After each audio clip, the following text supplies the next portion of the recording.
1, 2, 3, 4. Those are numbers, but you already knew that. If you want to know what number you're going to pay each month for your car, use Kelly Blue Book My Wallet on Auto Trader. They're really good at numbers. Auto Trader.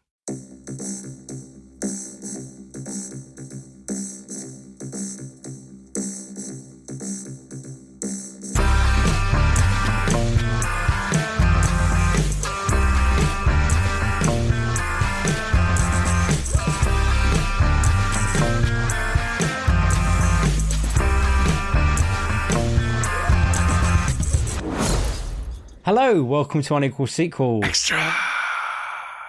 How are you all? It is bloody hot. Oh, it's hot. Hot, hot, hot. I think when the listeners listening to this, it won't be so hot, because I think, like, by Friday, the temperature's going to drop a bit. But at time recording, in my office where I'm recording this, it is 32 degrees. Basically, they should save this for Sunday then, right? Because that's the day it's going to get really hot. I think so, yeah. Judging by, like, Apple weather on my phone, it's going to be hot. I love it when the UK has a heat wave. I like the heat, I really do. We can't moan about it because we get rain and wind and leaves. I live most here of for the a year. reason. I like rain and wind and leaves. Give me rain and wind and leaves. I'll take sleet. No. I do not like No. hot. No. What about Look, warm? My argument is that if you're too hot, it's very hard to cool down. If you're too cold, it's very easy to warm up. You can put on a jumper, you can put on the heating. How the hell do you cool down? I mean, that is true. I can't argue with the facts that you've given out, but I'm this close to buying an air conditioner. So, like... My wife, who's Canadian, it gets hot in their summer, she does say you do realise air conditioning is a thing and you can have it, because all their houses have it out there. Yeah, but it's like 15 grand to put it in your whole house. Just open a window then, that's a lot cheaper. Yeah, but that lets the hot in. You know you shouldn't open a window, right? You know, like when it's really hot like this, I've put my little fan on. Have all the windows shut so it keeps the cold air in the house. Make your house as cave-like as possible. Again, you can see why people listen to us, don't you? Oh yeah. It's tips like this for life that make us the podcast we are. Yeah. Oh God. Anyway, hope you're okay. Yeah. Well, I think I might go to an air-conditioned cinema and watch a film or something. I was considering that later. Still haven't seen in the my air-conditioned car. Yeah, that's a good idea. What are we doing today? We are reviewing the recent Thor Love and Thunder movie. Yes. One I was looking forward to, and you were not looking forward to quite so much. I was worried about it. You were worried about it. I was really looking forward to it. I was convinced it was going to be great. And I didn't hate it, but I definitely didn't love it either. And I think it probably is less than the sum of its parts, which is a shame. Before we really crack into it, can you give them people synopsis? Do you know what? You wrote it down? It's only taken me a year, but I made synopsis notes. While watching the film? Or... No. Okay, don't be daft. While watching the film. I made them 3 minutes ago while waiting for you to join the Zoom call. Wonderful. So, movie kicks off with a character called Gore and his daughter, who are in the desert, and Gore is a religious fanatic trying to find salvation. Looks like all his people have died, and unfortunately his daughter dies, which is, I have to say, nothing bodes badly for a movie for me than a child dying right at the start. Yeah. Like that kills a movie. Like Alien vs Predator 2 territory. It's not where I want to be. He is then led to an oasis by a voice, and he discovers his god, the god of the sun, who essentially dismisses him and laughs and says, I'll get loads of more followers. To which point he finds a magical sword appears, and he kills the god with the magical sword. The magical sword then enchants him and basically makes him into a god killer, so he can go around. His mission is then to go and kill all the gods, but also the sword will also kill him. Essentially, he'll have a cursed life, and he can control shadows and that kind of thing. Played by Christian Bale, actually really very well, I think. He's a very good character. Meanwhile, Thor is with the Guardians of the Galaxy. There's a nice little thing about him training and losing his dad bod. And then there's a fight with some owls for some reason. I don't know. The whole start with Thor is just pointless. They could have, they could have just said he's been with the Guardians of the Galaxy. They didn't have to show all that. They were kind of pointless being there, I think. And then also we find Jane. Jane is back and has cancer, which is very sad. Although remarkably good hair for someone going through chemotherapy. Fantastic hair. I did think that as well, yes. First-hand experience of knowing someone who's going through chemotherapy. That ain't how it goes. That is not how it goes. No. There's a Hollywood version of that bullshit. So for some reason, Thor's hammer, which has been destroyed, broken into lots of pieces, and could never be reforged, reforges itself and uses its power to give Jane the power of Thor, mighty Thor. So that's all good. Gore, the god killer, turns up at New Asgard to kidnap all of the children for some reason. Again, unknown why that happens.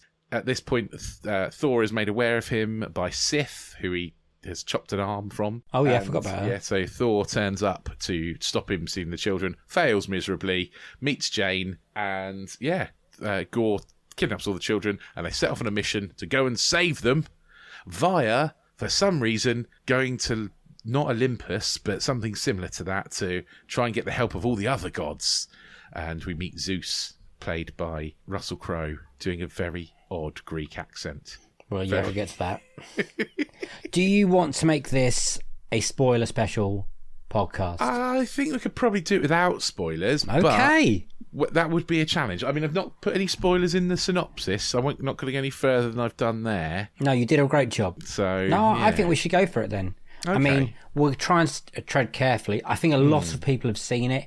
It's a Marvel film. It's done incredibly They're very well. Popular. Yeah, it's made a lot of money. And yeah, I think it's safe to say the reaction has been mixed. I would say mixed. Yeah, some people have really loved it and some people have really hated it. Yeah.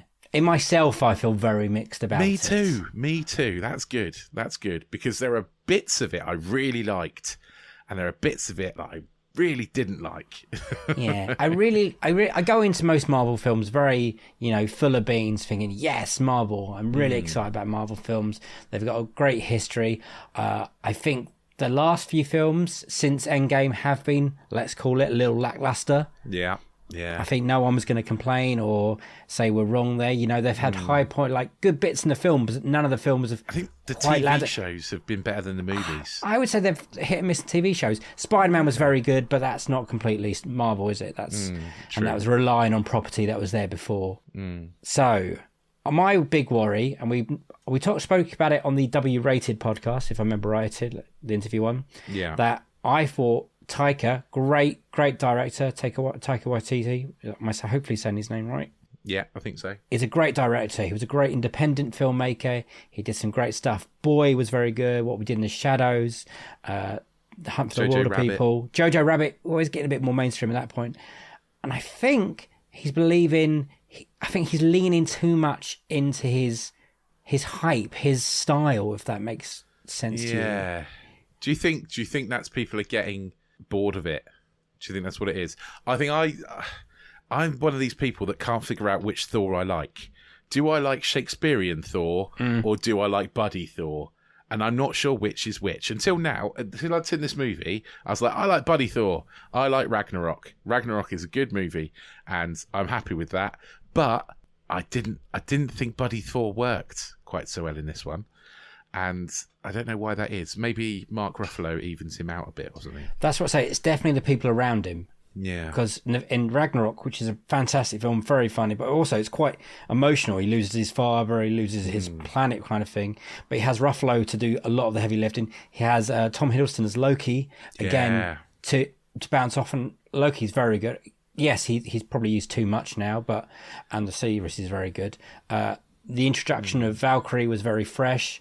Goldberg's character as to whatever, I can't remember his name currently, was nice. That whole world was very interesting, and it worked. And I think Thor works better as an ensemble. Did you mean Jeff Goldblum when you said Goldberg? Yeah. Thank you. It's not often I'm wrong. I was thinking of the 90s wrestler Goldberg. So was I, probably. But I think Thor works as an ensemble. So he works really well at Infinity War, Endgame. Not so much when it's just focused on him, not like Dark World. And you know what? That's how the comics are too, I think.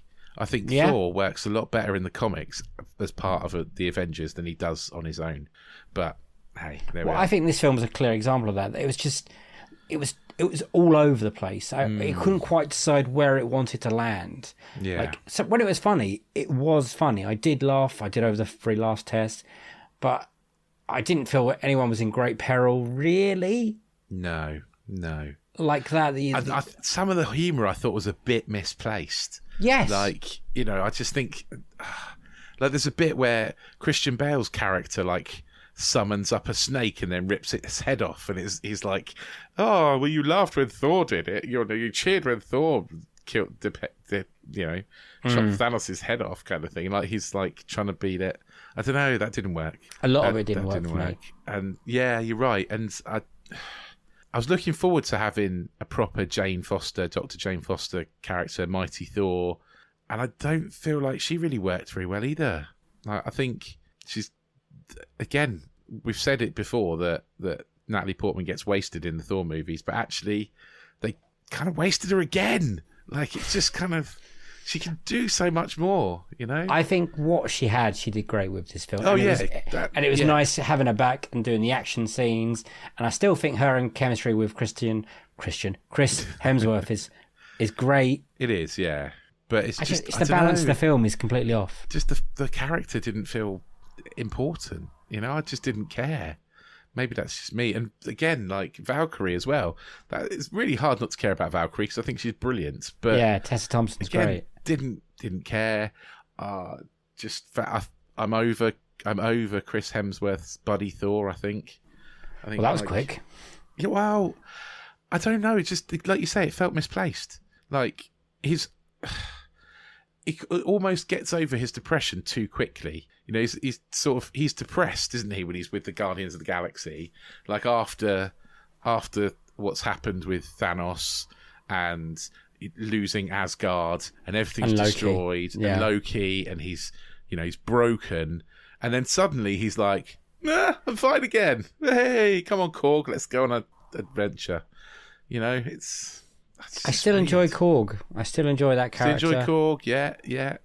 I like their friendship. Yeah, I still like him. He's like you're. This is so really weird, but I've played rugby with lots of Polynesian guys. It's like guys from that kind of area, and they're all like massive hulking guys who could break you in half, and they all talk really softly like this, and they're like, "Hey man, hey bro, come on, let's go." Like, like that's exactly who he reminds me of, like the nicest, softest dudes who could literally rip your arms off, So I like Korg. His character rings true. So what is it I didn't like? That's the thing. I've said the stuff I do like. Was it Russell Crowe's awful accent or the way he was playing that character Zeus? That was weird. That whole scene, I think, was weird. Yes, it was weird, but I sort of understand where they're trying to go with it. In that, if you're a god, then look at people in our society who are upper class. They're all fucking weird, right? They're all very strange weirdos. So if you're a god, imagine what sort of weirdo you're going to be, like, in comparison, and then make you the king of the gods. You're literally going to be like just like Russell Crowe skipping around in your miniskirt. Like, I kind of get what they were aiming for, but I did just find him the accent. You get that. I don't know. I don't. No, I didn't like the accent. That. It's bad. I don't understand. Russell Crowe quite famously thinks he can do accents, and it was the Robin Hood film. He did some kind of weird accent, and then a journalist brought it up, and Russell Crowe got really angry with him, saying, "Hey, mate, that is bang on. That is. Yeah, it's not." I don't know. I don't think. is it an ancient Greek accent? I don't know. What accent would Thor have? Who knows? But it was weird. It was weird. In that scene when, because it's in the trailer, so we can talk about it, when Thor gets naked, did all the females and all the men just go, whew? No, there weren't that many people in there. There was I a tend big, to go at silly big noise. times. So I think I went at like 9:30 in the morning. Wow. And watched it. Yeah, there were showings at 7 a.m. because I watched it on the Thursday that it came out. Okay, so cool. They started showing it at 7 a.m. and it was on every half an hour all day. Bizarre. How did you see it? IMAX? Did you go IMAX? iSense, so not quite IMAX, but yeah, iSense, so slightly bigger screen, and I pumps up a bit more for a nice comfy seat. Did the visual effects look any better? Because I have to say, they look rubbish, some of these. It's the backgrounds. There's no depth of field of anything when there's people talking.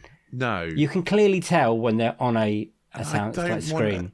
Loads of people work really hard on those visual effects, and I don't want to slag that off too much, but you're the right. People who worked in it are getting pushed into a place they shouldn't be working. Yeah, it's up to the director and the producers to look at that and think, it's not good enough. Yeah. Because it isn't. You're right. Depth of field was weird. But then the bit when the floaty boy's head bit, you know the bit I'm talking about, looked fucking shocking. Yeah, it did. You're right. And it shouldn't be in a film of this magnitude and the money they've spent on this film. I'm afraid. You're right. And it made me that's angry. the director's responsibility. It's lazy, though, right? You know, that's it. But also, is it being that flat? You know, a stylistic choice. As you said, I want it to look like a comic book, which doesn't have a lot of depth of field.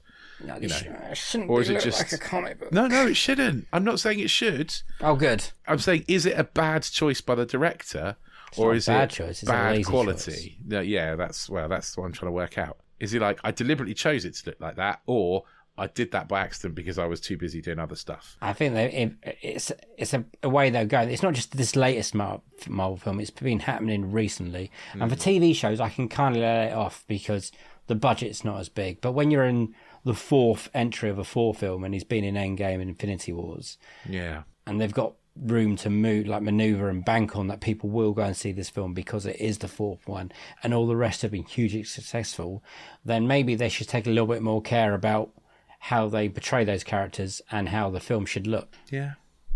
Because everything else is really good. Like, I'm not saying all visual effects are bad here, by the way. The goats are great. The ships flying around. I fucking hated the goats. I thought the planets were looking great. I like the end, the shadows. I like all of this. It's just when there's two people talking, nothing going really on in the background. It's just flat. And it's like they've used the sound stages where they filmed The Mandalorian. Do you know what they call it? No, I don't. People know what I'm talking about. But they do it better in The Mandalorian. It's all about lighting, basically. Right, okay. Anyway, apart from that, that's a big thing I didn't like.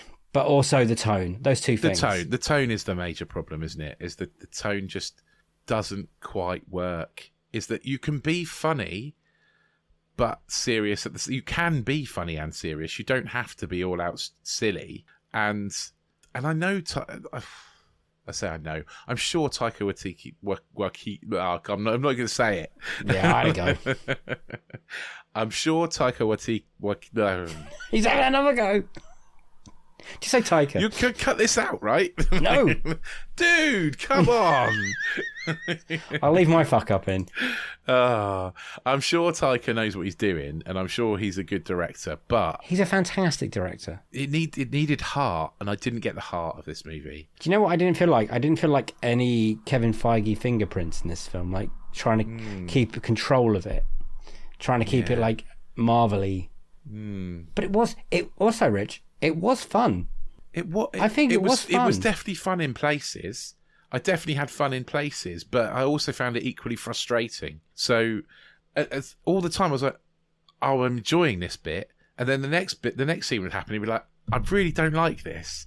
Like, and then the next scene would happen and be like, oh, I'm enjoying this again. And then it'd be, oh, I really don't like this. It was very... It just kept falling off the rails, didn't it? Yeah, like I liked the start with understanding Gore and where he came from. I like the fact that gods are dicks, right? That's great. A good Christian concept. Bale, brilliant. I like that. And then it goes to Thor with the Guardians of the Galaxy fighting a load of owl creatures for no real reason. Like no one even really speaks other than than Star-Lord. Like, that annoyed me because I'm a big fan. Rocket has a few lines, but Drax doesn't really say anything. Nothing really. Like, I don't know. It just feels like there's no point in them being there. Like, why are they even in the movie? Like, they don't use them at all. I was really looking forward to a Guardians because Guardians Galaxy is my favourite Marvel film. I was thinking about Infinity War, but yes, they're both very good. And I was looking forward to them being in this film and, you know, being together for a bit longer than they were, to be honest. Yeah. It just didn't feel like it just felt a bit pointless, really. It felt rushed. It did. Again, this is a complaint we've made about other movies as well, but it felt too short and also too long. We are fantastic critics. Oh, we really are. I think, again, it's because we're talking about tone and we're talking about pacing, is that it's almost like they had to shoehorn in a joke when it didn't need it, and it would have been better to just end scene and not have to have the joke in there. Because there's some heavy stuff in there. Like, obviously, there's the some cancer really heavy storyline. stuff. There's some really heavy stuff, but it's like it means nothing. Like, there's no meaning to the heaviness. Like, I don't know. It's just... It missed it for me. It just missed it. But again, it's not an awful movie, and I'm not one of the people that hate it. I just don't think it wasn't where I wanted it to be. It's not as good as Ragnarok, is it? No. Is it better? I think than Ragnarok's Thor my 1 or 2? favourite Marvel movie, and it's nowhere near Ragnarok. It doesn't touch Ragnarok. I would put it kind of... It's not as bad... I don't know. Is it as bad as Dark World? It's not as bad as Dark World, no. It's better than Dark World. It's probably on a level with the first Thor movie, I guess. I find the first one really good because it's like a fish out of water film. And yeah, it is. I always enjoy it. And I quite like the Shakespearean Thor. You know, he is a bit that kind of, you know, pompous. Yeah. We're missing some of that pomposity. He's become too himbo. You know, we need a bit more. I didn't want to mention, but what does that mean? Himbo? It's like a bimbo, but a bloke. Thank you. That's me then, apparently. Yeah, he's an attractive blonde, but not very clever. I get it now. I'm not down with the lingo anymore for the kids. Yeah. Very, very good looking, not very bright. I think that's the thing. Just like me. What do you think the future is now for Thor? Ah, man. Without going into spoilers. It made a lot of money. There are credit scenes. There's a mid one and a final one. Oh yeah, there is, isn't there? And I did stay, and I can't remember what it was. The second one got us very excited for certain reasons, but we won't go into that now because that is a spoiler. And if it's a spoiler one, I would tell you, but it's not.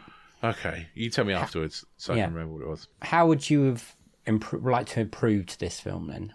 What do you think it needed? It needed a bit of gravitas. It needed a tonal shift from being light-hearted and yet actually meaningful as well. You know, Thor needed to go through some shit. You know, it didn't fit. It all felt like very surface level. Like, and actually, he goes through an enormous amount of pain in this movie, but doesn't really show it. Like, it spends a long time on really stupid jokes that don't land, and barely any time on Thor's actual, like, emotional journey. I liked the hammer stuff. I liked his relationship he was having with his hammer. There was apparently Peter Dinklage's character got cut out of this. Oh, right, okay. So he would have explained a bit more of what Stormbreaker could have done and do and why it was doing what it was doing. Goldblum. Goldberg. Yeah. Goldblum or Goldberg, which is it? He got cut out, apparently, and someone else got cut out. Okay. So there was a lot of stuff still left on the editor's floor that didn't make it into the movie. Well, that's a shame, because... I don't think we need an extra... No, we don't need director's cut. We need some of the crap cut out of this one and replace. You would cut the goats. I didn't like the goats. The goats annoyed me. I liked the goats. Screaming goats. Just every time they screamed, it just was like, stop it. Oh God. So, what do you think about some of the plot holes? We can't go into them, but do you think it was Swiss cheese? They really annoy me. There are big gaping plot holes, and they piss me off so bad, and I can't talk about them, which also annoys me because it would spoil it for everybody listening. Yeah. And Guns N' Roses music video for most of it. Did you like the soundtrack? Did you like the uses of Guns N' Roses, the music? Didn't hate the soundtrack. You know, Guns N' Roses is fine. but I did find it a bit samey, maybe, I guess. It's fine if you whack out a really recognisable track and everyone's like, yeah, this is cool. But then you do it again in the next scene and again in the next scene. And you're like, no, this is all just It worked on me. I've downloaded the best of Guns N' Roses. Good for you, man. Good for you. I had it already. Download. Yeah, I don't know. I just felt like it was a bit kind of slightly too on the nose sometimes. That's all. But like I say, it's not the worst Marvel movie. It's not even the worst Thor movie. Yeah. But it ain't my favourite either. Do you think Marvel's losing its way a bit? Feels like that. Do you think we're getting too much? Maybe it's losing its way a bit because the continuity of the Avengers isn't there. We've. All right, you're looking for the next big picture, the big story. Yeah, I mean that's kind of what I like about the MCU is I like the big picture. Yeah, because they were going for the Infinity Stones for a while, weren't they? It was just nuggets. Maybe I'm missing the nuggets this time. Maybe that's what we're not getting. But also, it's going into the time of comic books that kind of loses me a bit as well. So, well, I don't know anything about that, but yeah, I know what I like. It's going and into don't very like. spacey, magic-y, mysterious-y kind of things, and that's kind of, I don't know, it kind of loses me a bit. Then I like my superheroes to be super and not super spacey. Magical. Yeah, magical things, because then everything feels possible, And what's the point? I'm still waiting for things to come back from, like, we've seen Eternals, we've reviewed on this podcast. I'm expecting some more of that stuff to come up at some point. Nothing's been announced for Eternals 2 or what's meant to be going on with that. I'm a bit lost with it. And the TV series is, I liked WandaVision, I liked Loki, I really enjoyed Hawkeye. Yeah. Really enjoyed Hawkeye. But Miss Marvel for Hawkeye hasn't been great. I like Miss Marvel. I'm really enjoying it. Yes, it's different. I think they put a lot of work into it, and I can see that on camera, which I do appreciate. So thank you on that. I'm really enjoying Miss Marvel, I've got to say. Good. Yeah. I'm glad. Yeah. And I'm glad she's I getting look forward to represented. it when it's coming every day. Every week it comes out. New episode. Wednesday, is it? Wednesday. Wednesday. So, big question. Mm-hmm. Unequal sequel, yes or no? Yes, unequal sequel, because it's not as good as Ragnarok. I would agree with that. It is a very unequal sequel because it is a very unequal film. Yeah, it is. It's all over the place and doesn't need to be honest. I don't think. I think they've kind of lost their way. But, I also had fun with it, and I'm not quite sure. I might really enjoy it next time I watch it at home. I'd be interested to find out what it's like there, but yeah, maybe. I think my wife enjoyed it a lot more than me. She liked it more than Ragnarok. So oh wow, okay. I know. I'm not going to divorce her. It's fine. We're going to. You'll get through it, mate. You'll get through it. Yeah. Happen, she likes all the rest of them, a lot of the other films that I make her watch. Rating. This is going to be the interesting one. I think out of 7. Out of 7, it's probably a 3.5. See, last week you gave Minions a 3, and you did. really didn't like Minions. Well, I think I was probably grumpier last week than yes. I wasn't well. I didn't have a good time, and I wasn't that fussed about Minions, but made an insanely listen though. I gave Minions a 3 because Minions isn't for me, but I recognise that they're kids will like it. Whereas this, I think the reason I give it 3.5 is because I genuinely think there's some good stuff. I genuinely think there is some good stuff in there. But there's enough bad stuff to cancel it out, so it's kind of a very middle kind of score. I would give it a 4. Oh, okay. Well, I like to go a bit more positive than you normally. But at the end of the day, our scores never matter anyway. So no, true. No one cares. no one cares. I want to be positive, Rich. I really do. I like comic book films. I like Marvel films. I don't like it when I come out of it and I don't enjoy them. Yeah. There's never been a truly awful Marvel film yet. No. That's really put me off watching those There's films. not been a Batman versus Superman yet. I didn't want to have a mention of that film because I don't want to be a dickhead. Like, Marvel versus DC. But so far, DC have got some good films. Wonder Woman is great. Shazam is a lot of fun. Birds of Prey is a lot of fun. Good. The Suicide Squad. The Suicide Squad is fantastic. Actually, that's a really good one. I love it. But this, it's wound me up. I think it was a missed opportunity. I think you're probably right. You're sticking with your 4? Because it sounds like you're talking yourself out of it. No, I'm going to go 3.5. 3.5, both of us. Yeah. That's, There we go. would you recommend it to people?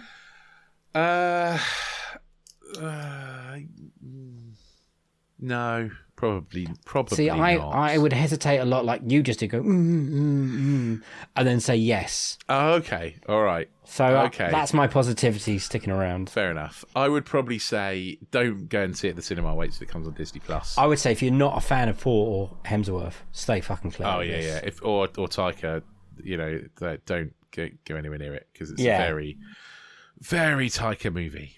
But is it? Because Taika movies for me about his independent stuff. Now he's got this What's for big this? old budget. Like we said, this didn't feel like it had a Marvel fingerprint on it, a Kevin Feige fingerprint on it. Felt like it was all Taika.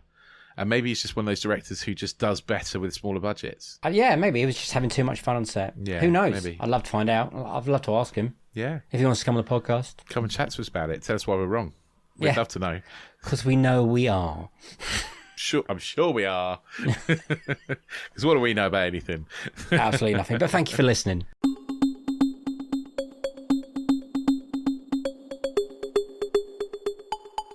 And if you have liked what you've listened to, then we've got loads more other episodes you can go back and listen to too. Loads of these little review episodes. And we've just finished our 3rd season of our main interview episodes. So go back and listen to all those as well. We've got 3 seasons worth. By the time we're back for season 4, which we will be coming back for, we're recording this week for season 4. And it's not coming, it won't be out till September. So, come back. Listen to season 4. In the meantime, click on the little subscribe button and we'll still be here every week giving you our little roundups and reviews and general bits of sequelness on a Friday. And we're back with interviews back for season 4.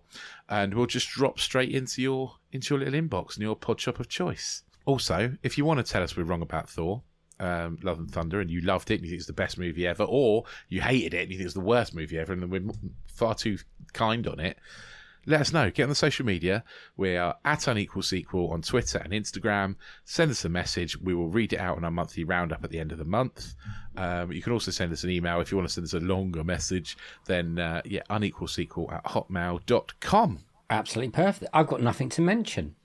But just thank you for listening. Thank you for listening. And everyone, thank you for listening because it's been actually lovely. And we do appreciate all the plays and downloads and the listens. Do what Rich did and say and review us or whatever, but please make them nice reviews. Actually, if you give us 5 stars and then sag us off, fine with that.